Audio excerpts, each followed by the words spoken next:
सो जय हिंद everyone, welcome back to the channel. आज की वीडियो इम्पॉर्टेंट है क्योंकि हम DU PhD पॉलिटिकल साइंस के PYQs करने वाले हैं। इम्पॉर्टेंट PYQs ऑलरेडी हम DU के कर चुके हैं PhD के पॉलिटिकल साइंस के लिए, पर ये वाले PYQs भी उतने ही इम्पॉर्टेंट है। प्लस यही जो क्वेश्चंस मैं आपको करवा रही हूँ PYQ सीरीज़ में, ये UGC नेट JRF के लिए भी इम्पॉर्टेंट है, प्लस PhD के लिए भी इम्पॉर्टेंट है क्योंकि पॉलिटिकल साइंस हर जगह सेम होती है। तो ज़्यादा टाइम ना लेते हुए चलते हैं सीधा PDF की तरफ। 50 क्वेश्चन सॉल्व करेंगे और एक एक करके क्वेश्चन सॉल्व करना स्टार्ट करते हैं। So let's begin our KBC। एक एक करके क्वेश्चन सॉल्व करना स्टार्ट करते हैं। तो हमारा जो पहला क्वेश्चन है वो है जॉन रॉल्स की थ्योरी ऑफ जस्टिस से रिलेटेड। आपको पता है जॉन रॉल की जो थ्योरी ऑफ जस्टिस है उसको हम जस्टिस एज फेयरनेस भी बोलते हैं। ठीक है, इसमें क्या है, इसमें स्पेसिफिक प्रिंसिपल्स होते हैं ordered according to the rule of lexical priority. तो हम लेक्सिकल प्रायोरिटी के अकॉर्डिंग, लेक्सिकल मतलब होता है कि क्रोनोलॉजी वाइज, की लॉजिक वाइज स्पेशली, कि ये पहले आया फिर ये आया और फिर ये आया, ऐसा होता है लेक्सिकल। ठीक है, identify the correct ordering of the principles. तो आपको जॉन रॉल्स की अगर आपने थ्योरी ऑफ जस्टिस पढ़ी होगी तो उसमें सबसे पहला ऑप्शन नंबर 1 यानी कि इक्वल बेसिक लिबर्टी प्रिंसिपल आता है सबसे पहले। जॉन रॉल्स सबसे ज़्यादा प्रायोरिटी किसको देते हैं? इक्वल बेसिक लिबर्टी प्रिंसिपल को। फिर उसके बाद वो सेकंड प्रायोरिटी देते हैं fair equality of opportunity principle को, एंड द लास्ट प्रायोरिटी देते हैं डिफरेंस प्रिंसिपल को। ठीक है, तो ये होगा हमारा करेक्ट ऑर्डर, इसलिए first option is the right answer. ठीक है, तो अब बढ़ते हैं नेक्स्ट क्वेश्चन की तरफ। कॉम्प्लेक्स इक्वालिटी आपको पता है किसका कॉन्सेप्ट है? माइकल वॉल्जर का। तो हम ए को आराम से मैच कर सकते हैं 3 से। तो ए का 3 है हमारे ऑप्शन नंबर 2 में, तो option number 2 is the right answer. अच्छा, एलिगोरी ऑफ केव सबको पता है प्लेटो की है। अब बचे ये और ये। तो रेसिटिमेंट, रेसिटिमेंट मतलब ये है फ्रेडरिक नीश का। रेसिटिमेंट का हिंदी लिखा हुआ है असंतोष। ठीक है, तो ये मैंने आपको नीश के नाम से याद कराया था कि बहुत नीच इंसान था, हर चीज़ से उसको असंतोष ही रहता था। कैटेगोरिकल इम्पेरेटिव है इमैनुअल कांत का, और परपेचुअल पीस भी इन्हीं का कॉन्सेप्ट है। तो कैटेगोरिकल इम्पेरेटिव की बात अगर हो तो कौन कर क्या हो गया? आप कांत, रजनीकांत नहीं, इमैनुअल कांत। ठीक है, अच्छा, which of the following statement regarding the concept of right is false. False क्या है इसमें से? तो पहला पढ़ते हैं, right distinguish law from ordered brutality. तो राइट जो है वो लॉ से कैसे अलग है? ऑर्डर्ड ब्रुटैलिटी के केस में अलग है, मतलब अधिकार कानून को आदेशित क्रूरता से अलग करते हैं। सही है ये।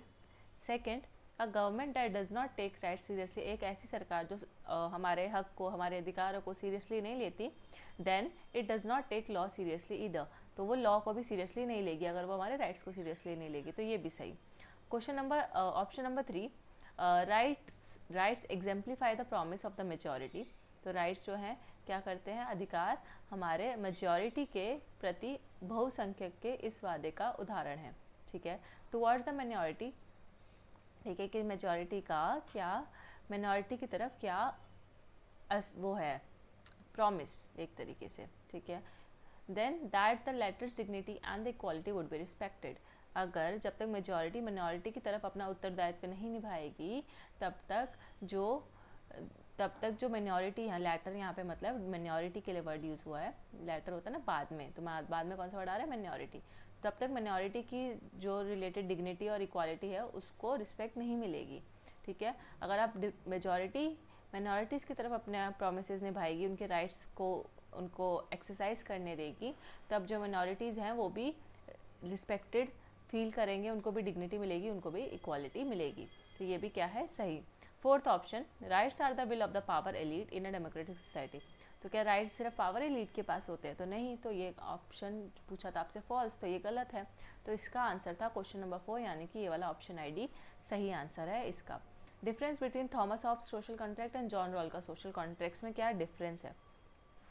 तो थॉमस हॉब का जो सोशल कॉन्ट्रैक्ट है वो एब्सोल्यूट पॉलिटिकल अथॉरिटी की बात करता है, वेयर एज जो रॉल्स का सोशल कॉन्ट्रैक्ट है वो प्रिंसिपल ऑफ जस्टिस की बात करता है।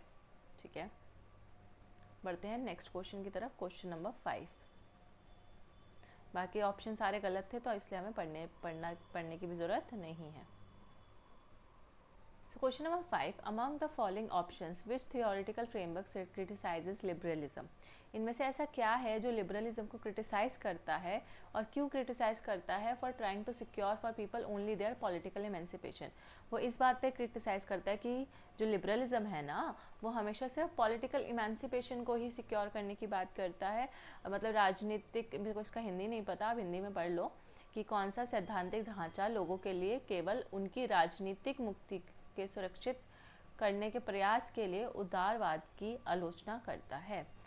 इसका जो करेक्ट आंसर होना चाहिए वो होगा मार्क्सिज्म, क्योंकि मार्क्सिज्म ही है जो लिबरलिज्म को क्रिटिसाइज करता है on the basis of political एमांसिपेशन।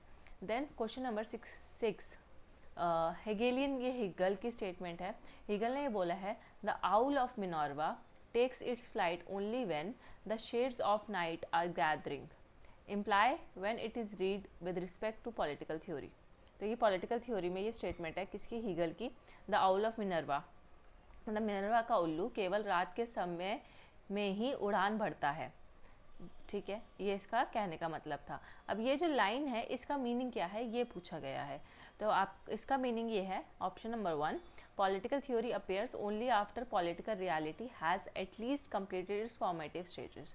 Political theory तभी आती है जब पॉलिटिकल रियलिटी जो है वो अपनी जो फॉर्मेटिव मतलब जो पहले की स्टेजेस है, ठीक है, पॉलिटिकल रियलिटी से पहले जो स्टेजेस आई होंगी वो जब वो कंप्लीट हो जाती हैं तब जाके एक पॉलिटिकल थ्योरी बनती है, ठीक है। कोई भी थ्योरी कैसे बनेगी, जिससे पहले और भी चीज़ें रही होंगी, कुछ स्टेजेस उसने क्रॉस की होंगी, पहले कुछ चीज़ें आई होंगी, एवोल्यूशन हुआ होगा और लास्ट में जाके एक पॉलिटिकल थ्योरी बनी होगी।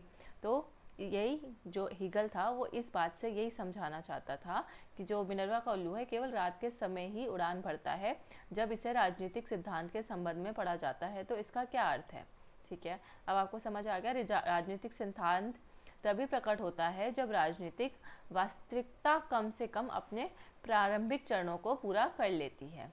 Okay, next question number 7, choose the correct interpretation of equality that distinguish Thomas Hobbes from John Locke from the following options. तो ऐसे क्या है जो इक्वालिटी को अलग करता है, मतलब जो इक्वालिटी का कॉन्सेप्ट हॉब्स और लॉक दोनों ने दिया है, ठीक है।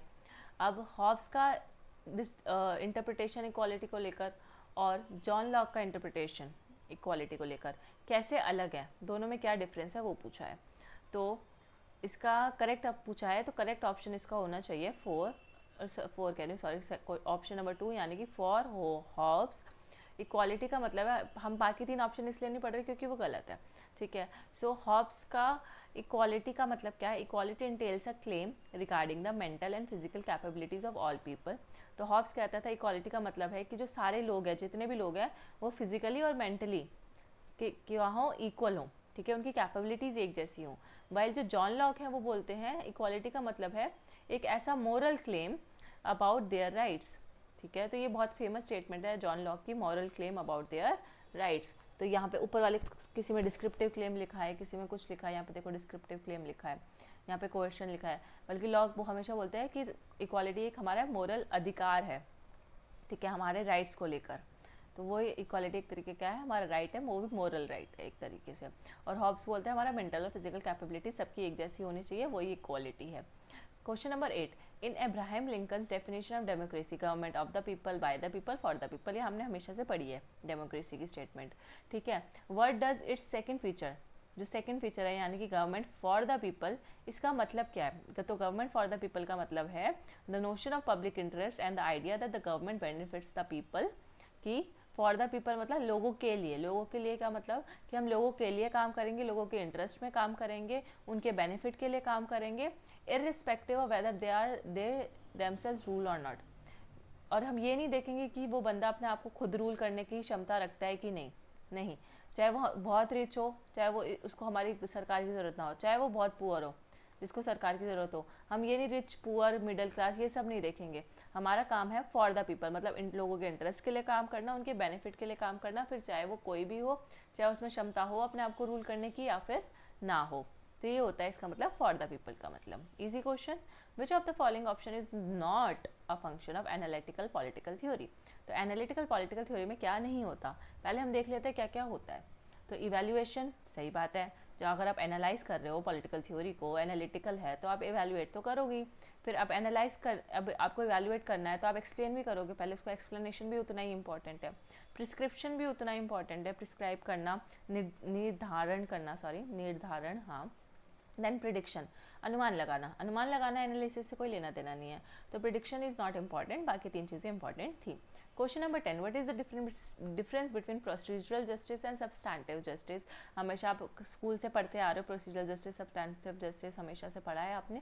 प्रोसीजरल जस्टिस क्या होता है? एक ऐसा जस्टिस जिसमें इन विच अ जस्टिस इज अचीव्ड, ये होगा ऑप्शन नंबर 2 यहाँ पे, ठीक है। Procedural justice about the manner in which the justice is achieved, कि मतलब वो प्रोसेस, प्रोसीजरल मतलब क्या, वो प्रोसेस कि हम किस प्रोसेस के थ्रू जस्टिस को अचीव कर रहे हैं, ठीक है। और substantive justice about the content of justice. देखो कितनी अच्छी डेफिनेशन लिखी हुई है कि उसका जो मूल है, कंटेंट है, जिससे वो मतलब किस आधार पे वो जस्टिस दिया जा रहा है, वो सब्सटैंटिव जस्टिस है। और उसका जो प्रोसीजर है वो प्रोसीजरल जस्टिस है, कि किस मैनर में दिया जा रहा है, राइट। तो मैन, स्टेट एंड वॉर किसकी बुक है? केनेथ वॉल्ट्स की बुक है, सबको पता है, ठीक है। और ये इसके 3 इमेजेस भी थी केनेथ वॉल्ट्स की, man, state and war, a theoretical analysis.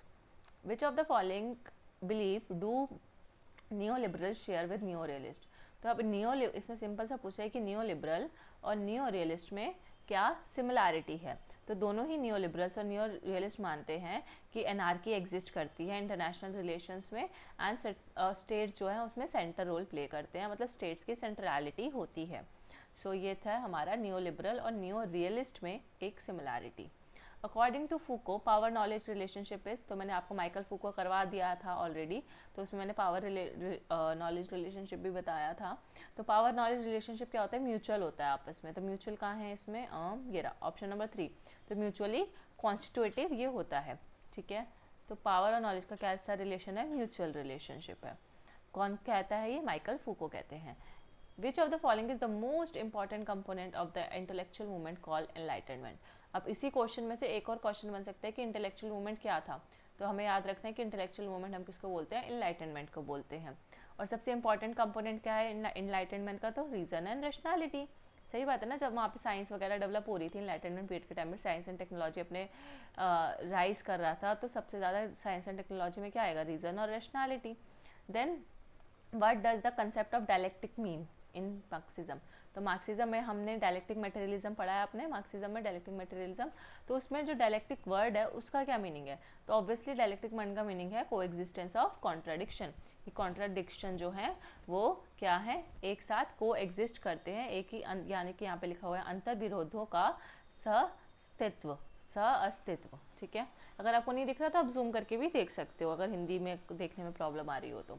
The South Asian free trade agreement, जिसको हम साफ्टा भी बोलते हैं, has not been a successor because of, तो हैज़ सक्सेसर बोल दिया, sorry, has not been a success.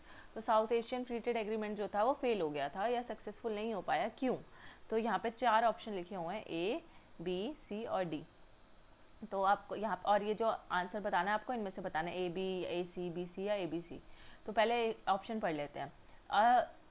Narrow export base of countries, तो क्योंकि जो कंट्रीज़ थी साफ्टा में उनका एक्सपोर्ट बेस बहुत कम था, इसलिए वो फ्री ट्रेड एग्रीमेंट सक्सेसफुल नहीं हो पाया। तो ये है राइट, तो ए तो होगा ही, ठीक है। तो तीसरा ऑप्शन एलिमिनेट कर सकते हैं हम। Then lack of bilateral free trade agreement, अब ये तो फ्री ट्रेड एग्रीमेंट था, तो इसमें कोई बायलैटरल फ्री ट्रेड एग्रीमेंट की तो कमी थी नहीं, तो बी भी एलिमिनेट हो गया। तो बचा क्या? ऑप्शन नंबर 2, मतलब सी भी एक बार ही पढ़ लेते हैं। पॉलिटिकल हर्डल्स, या राइट, पॉलिटिकल हर्डल्स थी साफ्टा में, जिसकी वजह से ट्रेड एग्रीमेंट नहीं हो पाया। तो इसका ऑप्शन नंबर 2 यानी कि A and C are the right answer for this question. Okay, consider the following statement about NPT and CTBT. तो एनपीटी यानी कि नॉन प्रोलिफरेशन ट्रीटी और सीटीबीटी यानी कि टेस्ट बैन ट्रीटी, ठीक है। तो India has neither sign NPT nor ratified it, तो इंडिया ने ना एनपीटी को साइन किया ना रेटिफाई किया, एकदम सही बात है। India has sign CTBT but not yet ratified it, तो इंडिया ने सीटीबीटी को साइन किया है पर रेटिफाई नहीं किया, तो ये गलत है। इंडिया ने सीटीबीटी को भी साइन नहीं किया और ना उसको रेटिफाई किया, इसमें लिखा साइन किया है, नहीं बल्कि नहीं किया। तो ऑप्शन नंबर 1 यानी कि A only is the right answer for this question. अच्छा, इमैनुअल कांत का परपेचुअल पीस से ये क्वेश्चन है कि इसका इमैनुअल कांत की परपेचुअल पीस होती क्या है, पहले आपको वो बताना चाहिए, फिर आप 3 ऑप्शन पढ़ोगे क्योंकि हाँ ये होता है। इनमें से एक ऑप्शन जो है गलत है, वो आपको बताना है कि क्या गलत है। तो पहला पढ़ते हैं, the civil constitution of every state shall be republican according to Immanuel Kant perpetual peace का जो कॉन्सेप्ट था, जिसमें डेमोक्रेटिक पीस थ्योरी का कॉन्सेप्ट, तो इमैनुअल कांत बोलते हैं कि जो सिविल कॉन्स्टिट्यूशन है हर स्टेट का सिविल कॉन्स्टिट्यूशन वो क्या है? रिपब्लिकन है, राइट, हर राज्य का नागरिक संविधान रिपब्लिकन होगा। तो ये था सही, option 1 is right according to Immanuel Kant. The truth is that, सच ये है कि powerful take what they can and the weak grant what they must. तो जो पावरफुल होते हैं वो वही लेते हैं जो वो ले सकते हैं, और जो वीक है वो वही देते हैं जो वो दे सकते हैं, व्हाट दे मस्ट गिव। ठीक है, तो ये जो ऑप्शन नंबर 2 है ये थोड़ा सा गलत है, ये स्टेटमेंट ऐसी नहीं थी। ठीक है, पहले हम थर्ड और फोर्थ भी पढ़ लेते हैं। The right of nation shall be based on a federation of free state. तो जो नेशन का जो राइट है, ठीक है, राष्ट्रों का जो अधिकार है, shall be based on a federation of free states, वो फ्री स्टेट्स पे बेस्ड होना चाहिए। तो ये this is the right answer, the right of nation वाला, ये इमैनुअल कांट ने बोला था। और cosmopolitan right shall be limited to conditions of universal hospitality. जो कॉस्मोपॉलिटन राइट्स होते हैं, जिसको हम महानगरीय अधिकार भी बोलते हैं, वो लिमिटेड होते हैं, किस पर लिमिटेड होते हैं, to the conditions of universal hospitality. बात करते हैं ऑप्शन नंबर 2 की, कि ऑप्शन नंबर 2 क्यों गलत है। देखो लॉजिकली ये ऑप्शन सही है, पर हमसे क्या पूछा है, इमैनुअल कांट ने ये बोला है कि नहीं। तो ऑप्शन नंबर 2 इमैनुअल कांट ने नहीं बोला, ये एक थिंकर थे बेंजामिन जॉवेट, ये उनका स्टेटमेंट है। ठीक है, या फिर आपने सुना होगा the strong do what they can and the weak suffer what they must. तो ये भी वही स्टेटमेंट है, पर ये इमैनुअल कांट का नहीं था, ऑल्दो ये स्टेटमेंट सही था। Which of the following proposition is not given by the theories of complex interdependence? Complex interdependence की जो थ्योरी है वो इनमें से, इन चारों में से किस चीज़ में नहीं मानती। ठीक है, कॉम्प्लेक्स इंटरडिपेंडेंस किसका था, जोसेफ नाए एंड रॉबर्ट कीहॉन। ठीक है, so state is a unitary actor, no, गलत है ये, तो पहले ही ऑप्शन ही गलत है। दूसरा, मल्टीपल चैनल्स कनेक्ट सोसाइटी, सही है। कॉम्प्लेक्स इंटरडिपेंडेंस थ्योरी ये बोलती है कि बहुत सारे मल्टीपल चैनल्स होते हैं जो सोसाइटी को कनेक्ट करके रखते हैं। There is an absence of hierarchy among issues of international politics, ये भी सही है। There is a minor role of military force in international politics, और इंटरनेशनल पॉलिटिक्स में जो मिलिट्री का रोल होता है वो बहुत कम होता है, माइनर होता है, ये भी कॉम्प्लेक्स इंटरडिपेंडेंस में इन दोनों ने बोला था। अब बात करते हैं नेक्स्ट क्वेश्चन। कैनेथ वॉल्ट्स आपको पता है किससे बिलोंग करते हैं, तो कैनेथ वॉल्ट्स सबको पता है डिफेंसिव रियलिज्म से बिलोंग करते हैं। जॉन मीयरशाइमर ऑफेंसिव रियलिज्म से बिलोंग करते हैं। फरीद ज़कारिया जो हैं हमारे, ये नियो कॉलोनियल रियलिज्म से बिलोंग करती हैं, और हैंस जे मॉर्गन तो क्लासिकल रियलिज्म से बिलोंग करते हैं। तो option number 2 is the right answer for this question. Next question, question 21, which of the following is or are new institutional approach in comparative politics। तो इन comparative politics में new institutional approach के बारे में आपको statement बतानी है कि इनमें से कौन सा न्यू इंस्टीट्यूशनल अप्रोच है। तो rational choice institutionalism, yes. Historical institutionalism, yes. Cultural institutionalism, yes. तो ऑल ऑफ द अबव यानी कि fourth option is the right answer for this question कि कंपैरेटिव पॉलिटिक्स में न्यू इंस्टीट्यूशनल अप्रोच के अंदर कौन कौन से इंस्टीट्यूशंस आते हैं। तो रैशनल चॉइस इंस्टीट्यूशन भी नया इंस्टीट्यूशन है हमारा, ठीक है, ओल्ड इंस्टीट्यूशन में नहीं आते, हिस्टोरिकल भी और कल्चरल भी। तो ये सारे किसके पार्ट है, न्यू इंस्टीट्यूशनल अप्रोच का पार्ट है, याद रखना CHR, ठीक है, CHR से याद रखना, CHR जो है न्यू इंस्टीट्यूशनल अप्रोच में आते हैं CHR। Then nationalism as the invention of the peripheral nation is associated with. तो नेशनलिज्म जो है as the invention of peripheral nation, peripheral जो नेशंस होते हैं, मतलब कि आपको पता है ना, कोर, पेरिफेरी, सेमी पेरिफेरी। तो कोर यहाँ पे होता है, पेरिफेरी उसके आसपास की जो होते हैं नेशंस, वो नेशनलिज्म जो है उनका इन्वेंशन है, ठीक है। पेरिफेरल नेशंस ने नेशनलिज्म का इजाद किया था। ये आइडिया जो है किससे रिलेटेड है, तो ये आइडिया है नियो मार्क्सिस्ट से रिलेटेड, ठीक है, याद रखना। इन्वेंशन, नेशनलिज्म का इन्वेंशन पेरिफेरल नेशन ने किया है, तो ये आइडिया नियो मार्क्सिस्ट ने दिया था। Who among the following was the longest ruling dictator in the world. तो सब Paul Biya is the longest ruling dictator in the world, Paul Biya, okay. Which state in the USA has the largest representation in electoral college for presidential election. तो USA का कौन सा state है जिसमें presidential election के time पे सबसे ज़्यादा इलेक्टोरल कॉलेज उनके पास होता है, सबसे ज़्यादा मतलब अधिकार के इलेक्शंस के सबसे ज़्यादा सीटें कौन से स्टेट के पास हैं, तो California, answer is California. The term wave, Huntington की 3 वेव्स ऑफ डेमोक्रेटाइजेशन हमने पढ़ी हैं, तो उसमें जो वेव का मतलब क्या है, वेव का मतलब है ट्रांजिशन, क्या है, ट्रांजिशन। कभी आप ट्रांसफॉर्मेशन पे टिक कर दो तो वो गलत होगा, ट्रांजिशन पे करके आना हमेशा। 4I as the basis of party formation, तो 4I होते हैं पार्टी फॉर्मेशन के, वो किसने दिए थे? तो इसका आंसर है नन ऑफ द अबव, इन तीनों में से किसी ने नहीं दिया। तो आप लेकिन रॉबर्ट मिशेल का आयरन लॉ कार की दुवर्जर का पार्टी सिस्टम, और जियोवान सारतोरी का भी पार्टी सिस्टम आप पढ़ लेना। और 4I's का मैंने गूगल पे सर्च किया था बट मुझे मिला नहीं है सच कि किसने दिए हैं, ठीक है। जैसे आइडियोलॉजी है, आइडियाज़ हैं, ये कुछ 4I's बनते हैं, मिला के आइडेंटिटी होता है एक, तो 4I's होते हैं। History from below, provide the basis for a political discourse to which one of the following schools. तो हिस्ट्री फ्रॉम बिलो जो है वो कौन से स्कूल का आइडिया है? तो ये सबॉल्टन स्कूल का आइडिया है। किसका? Subaltern school. If modernization is the central tendency of our times, अगर हमारे टाइम का हमारे टाइम की मतलब हमारे ज़माने की सेंट्रल टेंडेंसी मॉडर्नाइजेशन है, it is politicisation that provides its driving force. तो मॉडर्नाइजेशन का ड्राइविंग फोर्स क्या है? जो मॉडर्नाइजेशन को आगे बढ़ा रहा है वो ड्राइविंग फोर्स है politicization. It is a force, और पॉलिटाइजेशन एक ऐसा फोर्स है more over that man has not yet learn to master, और इस पे अभी आदमियों ने, आदमी यानी कि इंसानों ने इस पे अभी तक मास्टरी हासिल नहीं की है। किस पे मास्टरी हासिल नहीं की है? पॉलिटाइजेशन पे मास्टरी हासिल नहीं की है, in part because he still a prisoner of outdated perception. और पॉलिटाइजेशन या फिर मॉडर्नाइजेशन पे वो मास्टरी अभी तक हासिल इसलिए नहीं कर पाया क्योंकि उसका जो परसेप्शन है, उसका जो सोचने का तरीका है वो आउटडेटेड है, मतलब अभी भी वो पुरानी धारणाओं को में कैद है एक तरीके से, ठीक है। These are the opening sentences of which of the following classics on Indian politics. तो ये जो मॉडर्नाइजेशन, पॉलिटाइजेशन, आउटडेटेड परसेप्शन, ये जो कीवर्ड्स हैं ये किस में थे, ठीक है। तो ये आपने अगर रजनी कोठारी की पॉलिटिक्स इन इंडिया पढ़ी होगी तो उसमें स्टार्टिंग का जो चैप्टर है उसमें ये लाइंस मेंशन है, ओपनिंग रिमार्क्स में ओपनिंग सेंटेंस है ये इस बुक का, politics in India by Rajni Kothari, okay. और बाकी ये 3 बुक्स और है, ये भी याद कर लो कि वैसे आंसर तो ये है, लेकिन रुडोल्फ एंड रुडोल्फ की कौन सी बुक है? हमेशा आती है modernity of tradition, political development in India.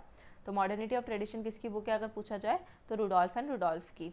Then Arjun अप्पादुराई की बुक का नाम क्या है? Modernity at large.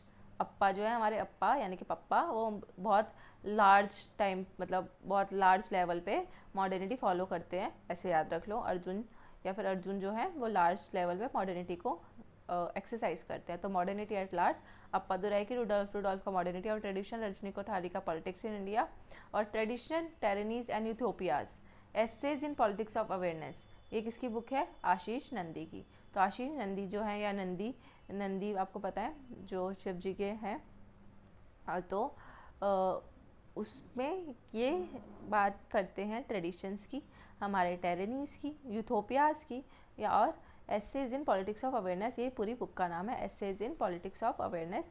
तो ये याद कर लो, tradition, tyrannies, utopias, essays in political awareness, किसकी बुक है? आशीष नंदी की।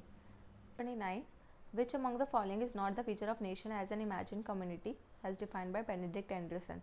तो पहले तो ये याद रख लो कि बेनेडिक्ट एंडरसन ने इमेजिन कम्युनिटी का कॉन्सेप्ट दिया था, और हुज इमेजिन कम्युनिटी का कॉन्सेप्ट पार्था चैटर्जी ने दिया था इनके अगेंस्ट में। तो पार्था चैटर्जी ने हुज इमेजिन कम्युनिटी का कॉन्सेप्ट बेनेडिक्ट एंडरसन के रिस्पॉन्स में दिया था। अब पूछा क्या? Not a feature. तो नेशन को बेनेडिक्ट एंडरसन ने लिमिटेड नेशन बोला था, सॉवरेन नेशन बोला था, अ डीप हॉरिजॉन्टल कैमरादरी बोला था, और इन्वेंशन एज फैब्रिकेशन, मतलब 4th ऑप्शन जो है वो गलत होगा, नॉट अ फीचर। तो इसका राइट आंसर है 4th ऑप्शन। अच्छा, कैमरादरी क्या होता है? कैमरादरी का मतलब होता है जैसे फ्रेंडशिप, फीलिंग ऑफ फ्रेंडशिप या टुगेदरनेस या भाईचारा। तो एक नेशन कब बनता है? जब हमारे अंदर एक फ्रेंडशिप की भावना हो, ट्रस्ट की भावना हो, भाईचारे की भावना हो। तो एक डीप हॉरिजॉन्टल जब कैमरादरी होता है, मतलब हम बहुत एक दूसरे से जुड़े हुए होते हैं, ठीक है, फ्रेंडशिप से, ट्रस्ट से, ब्रदरहुड से, तो उसको हम एज अ नेशन मानते हैं। उसी की वजह से हम एज अ नेशन कंसिडर किए जाते हैं, या हमारे में नेशनलिज्म की भावना आती है। तो ये तो तीनों सही थे और चौथा गलत, ठीक है। Idea that a person born in India will be considered as an Indian citizen, जो बंदा इंडिया में पैदा हुआ है उसको इंडियन सिटीजन माना जाएगा, ये कौन सा प्रिंसिपल है? तो ये प्रिंसिपल ऑफ जस्ट सोली है। जस्ट सोली का मतलब ही यही होता है कि जब आपका बर्थ के बेसिस पे आपकी सिटीजनशिप डिफाइन की जाती है, बर्थ के बेसिस पे आपकी सिटीजनशिप आपको मिलती है, तो वो जस्ट सोली कहलाता है। तो principle of just soli. 31 the famous definition of the sovereign as he who decides of the state of exception. तो सॉवरेन एक वो होता है, इसमें किसी बंदे ने सॉवरेन की डेफिनेशन दी है कि सॉवरेन एक ऐसा आदमी होता है जिसने अपवाद की स्थिति का निर्णय लिया। अपवाद मतलब क्या? अपवाद मतलब जैसे हॉस्टाइल सिचुएशन कोई आ गई, ठीक है, या निंदाजनक कोई सिचुएशन अराइज हो गई, तो उस सिचुएशन में जो डिसीजन लेता है ना वो सॉवरेन होता है। तो ये किसने बोला है? ये बोला है हमारे कार्ल श्मिट ने। तो कार्ल श्मिट जो है option number 2 is the right answer for this question. Carl Schmitt ने सॉवरेन की डेफिनेशन दी है। Rajukas were appointed by Ashoka. Ashoka ने राजूकाज को अपॉइंट किया था। किस चीज़ के लिए अपॉइंट किया था? राजूकाज करते क्या थे? राजूकाज का काम था जुडिशियल फंक्शन। तो एक तरीके से आप मान लो कि राजूकाज हम जज को बोलते हैं, जुडिशियल फंक्शन जो परफॉर्म करते हैं। अच्छा, 14 मेजर रॉक एडिक्ट्स हैं अशोका के, और as well as 2 separate Kalinga के एडिक्ट्स है, जो कलिंगा वॉर हुआ था अशोका का वो। तो कौन सा इंस्क्रिप्शन है उससे रिलेटेड? तो उससे रिलेटेड इंस्क्रिप्शन है हमारा सनानाती इंस्क्रिप्शन। तो ये हिस्ट्री के क्वेश्चन इतने इंपॉर्टेंट नहीं है, बट हम कर सकते हैं। सनानाती इंस्क्रिप्शन। क्वेश्चन 34, जो रिपब्लिकन लीग है वो किसने स्टैब्लिश की थी या किसने फॉर्म की थी, ये पूछा है। तो ये जो है वो ड्रॉप्ड क्वेश्चन है, क्योंकि इनमें से इसका आंसर कोई भी नहीं है। इनफैक्ट जो रिपब्लिकन लीग है ये एक मूवमेंट था, फासिस्ट मूवमेंट था एक तरीके से, और इनमें से किसी ने इसको स्टार्ट नहीं किया था, बल्कि ये फासिस्ट मूवमेंट था अर्जेंटीना का, ठीक है। तो इसलिए ये क्वेश्चन ड्रॉप्ड हुआ था। अर्जेंटीना का फासिस्ट मूवमेंट था, और उसमें 2 थिंकर्स थे, एक रोबर्टो लाफेरे एंड इराजुस्ता, ठीक है। रोबर्टो लाफेरे एंड इराजुस्ता ने ये रिपब्लिकन लीग की शुरुआत की थी। तो ये चारों गलत थे, ठीक है। होम रूल लीग की शुरुआत 1916 में की गई। तो आपको पता है होम रूल लीग की शुरुआत एनी बेसेंट और तिलक जी ने की थी। तो इसमें आंसर होगा हमारा इसलिए बाल गंगाधर तिलक। तो आपको ये भी पता होना चाहिए बाल गंगाधर तिलक ने अप्रैल 1916 में की थी। कहाँ की थी? बेलगांव में। बेलगांव में इसको तिलक ने होम रूल लीग मूवमेंट तो था लॉन्च किया था। और एनी बेसेंट ने सितंबर में लॉन्च किया था, 1916 में ही सितंबर में लॉन्च किया था, लेकिन कहाँ शुरू किया था? मद्रास में। तो ये भी याद रखना। स्त्री पुरुष तुलना। स्त्री पुरुष तुलना मतलब a comparison between man and women, ये किसकी है? ये ताराबाई शिंदे की बुक है, ठीक है, ताराबाई शिंदे। सप्तांग राज्य का आइडिया आपको पता है कौटिल्य ने दिया है। कहाँ पे दिया था? अर्थशास्त्र में दिया था। तो ऑप्शन नंबर 2। सक्काज, कोलियाज एंड लिच्छवीज, ये सब किसके फॉर्म्स हैं? ये सब गण संघ के फॉर्म है। तो संघाज है ये तीनों। Then who among the following propose the theory of anulom and pratilom. Anulom प्रतिलोम की फिलॉसफी किसने दी है? तो मनु ने दी है। किसने दी है? मनु ने। Next, who among the following is the author of फतवा जहानदारी। तो ज़ियाउद्दीन बरनी इसके ऑथर है, जिन्होंने सुल्तान के वर्च्यूज़ मतलब सुल्तान को इंस्ट्रक्शन दिए थे, फतवा जहानदारी में एडवाइसेस दी थी बरनी ने। Who among the following consider conflict as an essential and productive element of organization. तो कन्फ्लिक्ट को किसने बोला है कि ये बहुत ज़रूरी है किसी भी ऑर्गेनाइजेशन के लिए? तो MP फॉलेट ने बोला है कि जब MP फॉलेट अपनी लीडरशिप की और अथॉरिटी की बात करती हैं तब, ठीक है। जैसे मैंने आपको MP फॉलेट की सारी बुक्स MP वाली कहानी से याद भी कराई थी, तो वो भी आप देख सकते हो मेरी शॉर्ट्स वाली वीडियोस में। 1 मिनट वीडियो की प्लेलिस्ट में जाना, 1 मिनट के अंदर अंदर मैंने आपको सारी बुक्स याद कराई है, और इसके कॉन्सेप्ट भी याद कराए हैं कि MP से आप, जो मेंबर ऑफ पार्लियामेंट होता है MP, उससे आप कितनी सारी चीज़ें याद कर सकते हो। जैसे जो MP आपस में कन्फ्लिक्ट करते रहते हैं, ठीक है। तो ये ऑप्शन क्वेश्चन में भी यही था कि कन्फ्लिक्ट जो है इंपॉर्टेंट होता है ऑर्गेनाइजेशन के लिए, वैसा। अच्छा, हर्बर्ट साइमन से रिलेटेड क्या नहीं है? तो हर्बर्ट साइमन ने बाउंडेड रैशनैलिटी की बात की थी, right. Distinction between administrative man and economic man. तो हर्बर्ट साइमन ने एडमिनिस्ट्रेटिव मैन और इकोनॉमिक मैन के बीच का डिस्टिंक्शन बताया था, ये भी सही। और third, every administrative decision is a combination of fact and value, कि जितने भी एडमिनिस्ट्रेटिव डिसीजन होते हैं वो फैक्ट और वैल्यू से मिलकर लिए जाते हैं। मतलब फैक्ट और वैल्यू का एक तरीके से समीकरण होते हैं, कौन? सारे एडमिनिस्ट्रेटिव डिसीजन। तो ये भी हर्बर्ट साइमन ने अपने बाउंड्री रैशनैलिटी या जब डिसीजन मेकिंग थ्योरी वो दे रहे थे तो उसमें उन्होंने ये बात बोली थी। 4th ऑप्शन ही गलत होगा, क्योंकि बाकी 3 तो सही हैं। 4th भी एक बार पढ़ लेते हैं। Administrative decisions are taken only by the top and middle managers. तो ये गलत है कि ऐसा हर्बर्ट साइमन ने नहीं बोला था कि सिर्फ जो मिडल मैनेजर्स हैं या जो टॉप मैनेजर्स है वही एडमिनिस्ट्रेटिव डिसीजन लेंगे, बल्कि वो तो कहते हैं कि पार्टिसिपेंट्स, वर्कर्स को भी इंक्लूड करो डिसीजन मेकिंग में। अच्छा, मैनेजमेंट बाय ऑब्जेक्टिव पीटर ड्रुकर की बुक है। Question, who among the following makes distinction between concept of job rotation and job enrichment.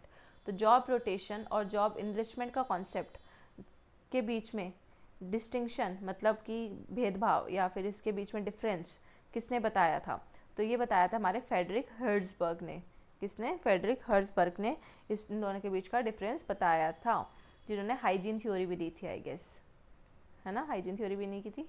तो इन्होंने जॉब रोटेशन और जॉब एनरिचमेंट का डिस्टिंक्शन किसने बताया? फ्रेडरिक हर्ट्ज़बर्ग ने बताया। Who wrote the book functions of the executive? तो चेस्टर बर्नार्ड ने ये बुक लिखी है। Easy question. Okay, what are the 3 essential elements of formal organization according to Chester Barnard? तो चेस्टर बर्नार्ड के लिए आपको मैंने एक टर्म याद किया था, CWC कॉमनवेल्थ गेम्स होती है ना, जैसे कॉमनवेल्थ सी। तो CWC चेस्टर बर्नार्ड की 3 ऑर्गेनाइजेशन थी। तो CWC किस में आ रहा है? ये देखो 4th ऑप्शन में आ रहा है, communication, willingness to serve and common purpose. Soldiering according to Taylor was, तो टेलर ने सोल्डरिंग का कॉन्सेप्ट दिया था। उसका मतलब क्या था? मतलब ये था कि working at slow rate below the capacity, कि आप अपनी कैपेसिटी से भी जितनी आपकी क्षमता है उससे भी कम धीरे धीरे आप काम कर रहे हो, मतलब जानबूझ के आप धीरे धीरे काम कर रहे हो अपनी क्षमता से भी, मतलब आपकी क्षमता तेज काम करने के लिए, लेकिन आप जानबूझ के धीरे काम कर रहे हो, तो वो क्या होती है? सॉलिडरिंग। सॉलिडरिंग होती है टेलर के according. Not a form of paradox of representation according to Yogendra Yadav. तो पहले तो ये याद कर लो कि पैराडॉक्स ऑफ रिप्रेजेंटेशन किसने लिखी है। तो पैराडॉक्स ऑफ रिप्रेजेंटेशन लिखी है योगेंद्र यादव ने। अब उसमें इनमें से क्या इनका कॉन्सेप्ट नहीं है? तो नॉट पूछा है, तो एक एक करके हम पढ़ते हैं। पहले तो सारे ऑप्शन ही पढ़ने पड़ेंगे। Rise of political leaders from lower social order in recent times has not led to substantial policy measures और use of governmental power for the benefit of the lower social order. तो ये statement है सही कि political leaders का जब rise होता है लोअर सोशल ऑर्डर से, तो क्या होता है? उसकी वजह से सब्सटैंशियल जो पॉलिसी मेजर्स हैं या जो गवर्नमेंटल पावर है for the benefit of lower social order, उस पर कोई इफेक्ट नहीं पड़ता। नॉट, तो ये सही है, ठीक है। पॉलिटिकल लीडर्स का नीचे से उठना, ठीक है, और दूसरी तरफ गवर्नमेंट की पावर को मतलब उससे बेनिफिट होना, उससे उसका सब्सटैंशियल पॉलिसी मेजर से कोई लेना देना नहीं है। Second, rise of representation of women in politics has led to backlash against them. तो जब से वुमेन रिप्रेजेंटेशन पॉलिटिक्स में बनी है, मतलब बड़ी है, तब से बैकलैश हो गया अगेंस्ट दैम। तो ऐसा नहीं है, ये गलत स्टेटमेंट है।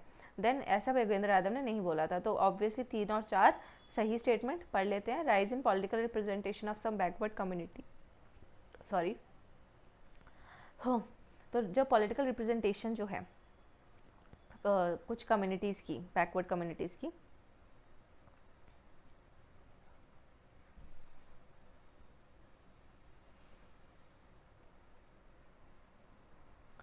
तो rise in political representation of some backward communities has not led to corresponding rise in the representation of many other communities that are part of the lower social order. ये भी सही है. The discussion on quality of representation is being reduced to the social identity of representative precisely at a time when the political representative is increasingly marginal to the most vital decision concerning legislation and governance. So this is also right. तो option number 2 क्योंकि not पूछा था right, तो हमारा option 2 जो है वो सही आंसर इसका हो जाएगा.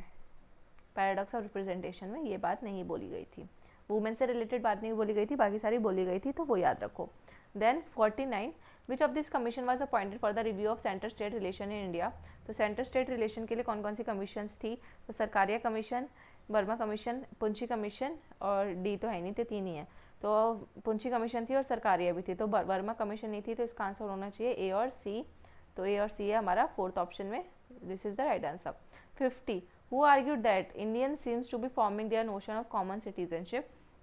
जो इंडियंस हैं वो अपना कॉमन सिटीजनशिप का जो नोशन है वो लेकर चल रहे हैं, कॉमन ह्यूमैनिटी का नोशन यानी कि आइडिया लेकर चल रहे हैं, by expending rather than destroying the natural association of birth and locality.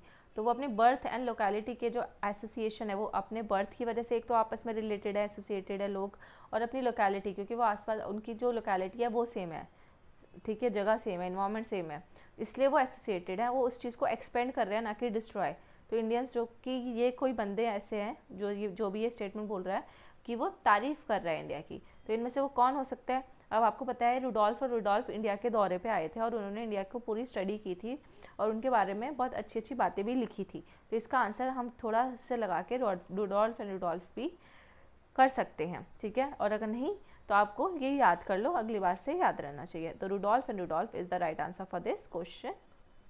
So thank you so much for watching till the end. I hope आपको आज का लेक्चर अच्छा लगा होगा। PDF आपको टेलीग्राम ग्रुप में मिल जाएगी। इससे पहले जितने भी क्वेश्चन पेपर कराए हैं सबकी PDF मैंने डाल दी है, पेड ग्रुप की भी PDF डाल दी है, प्लस 31 सेट्स भी आपको पेपर 1 में जो आते हैं वो भी मैंने डाल दी हैं। सो मिलते हैं नेक्स्ट लेक्चर में। And do like share and subscribe the channel, do comment, और लाइक्स करोगे तो मेरे चैनल की थोड़ी रीच बढ़ेगी। So do support and share with your friends. So take care and stay tuned.